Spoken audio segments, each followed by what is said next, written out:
சேர பொறுப்பெடுத்து உருகும் இந்த மாது தெற்கு திச தென்றலிடம்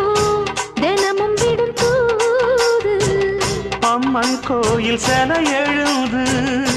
அசஞ்சி வரும்போது உள் மனசு தத்தடிக்கும் உறக்கம் என்பது